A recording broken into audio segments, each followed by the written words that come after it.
Good morning. It is June 1st, 2023, the first day of Pride Month for this year. And last night, I could not sleep from some of the things that I saw posted on social media. To put some context to what I'm going to say, I have a wide spectrum of friends from both sides of the aisle because I find myself pretty middle of the ground when it comes to like the political spectrum. You know, my liberal friends think I'm super conservative because I support gun rights and border protection, and my conservative friends think I'm super liberal because I'm gay and I support a woman's right to choose. But I have almost the equal amount of views on the conservative side that I do on the liberal side, which is why I don't find myself a Republican or a Democrat. But because of that, I do happen to have a wide variety of ultra conservatives on my Facebook, people that I've been friends with for years that know I'm gay. And I was shocked to see some of the posts that I did last night. It's one thing when it's from some random Facebook group, but it's another when it's like people you consider friends. So just to put a backstory on my conservative friends, for those that you don't really get the reason for Pride, you know, you think it's just a reason for a bunch of gay, trans, bi people to run around the streets, get drunk, and, you know, have sex in random bathrooms. You know, I can only imagine the things that you picture in your head. But ultimately, it's too long to go into full detail, but a quick synopsis of the reason why we have Pride Month originates back to the Stonewall riots, which happened on January 28th, 1969, where a group of LGBTQ plus individuals were at the Stonewall Inn, which is a gay bar in New York City, in Lower Manhattan. And that night, the local New York Police Department came into the bar and started harassing and beating some of the customers, which they did on a regular basis back in the day. And that night, that group decided to step up and fight back. And it spread out into the streets.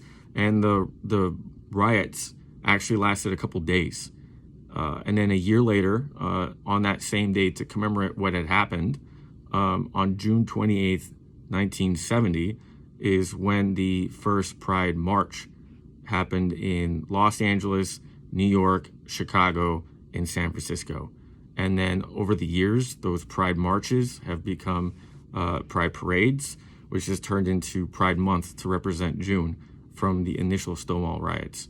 Now, there's a whole slew of other reasons why we celebrate Pride, but that's a quick synopsis of it.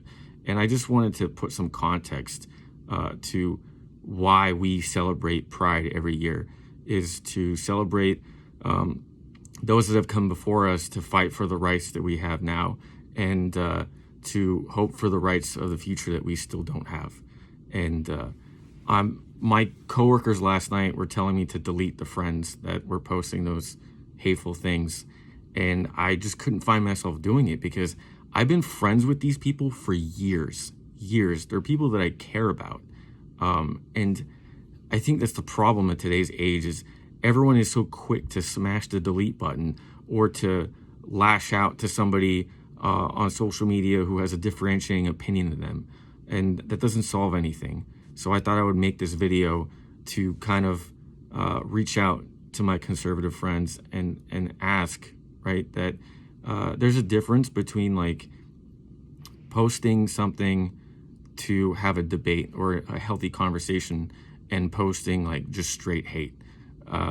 So for those of you that you know don't agree with the LGBT plus community, that's fine. We're all entitled to our opinions, but please try to have a healthy debate, an actual conversation about the things that you don't agree with or don't understand, instead of posting straight hateful memes and other things like that. Because you know, there are people who are still not okay with who they are, And I feel for them because back in the day, while I was serving in this same uniform, I was not okay with being gay. I was ashamed of being gay because of the church and don't ask, don't tell, and how my family's views were. And because of it, and me trying to sleep with girls and date girls and it not working, that I decided to try to take my life. So luckily, it didn't work. And the only reason why I'm still here is because an accident happened that prevented me from succeeding in taking my life. So when you are posting those hateful memes, just remember that you might be the reason that somebody decides to take their life. So instead of posting hate, please just try to have a healthy debate or conversation about it instead. Anyways, this video is long enough, so thank you for taking the time to watch it.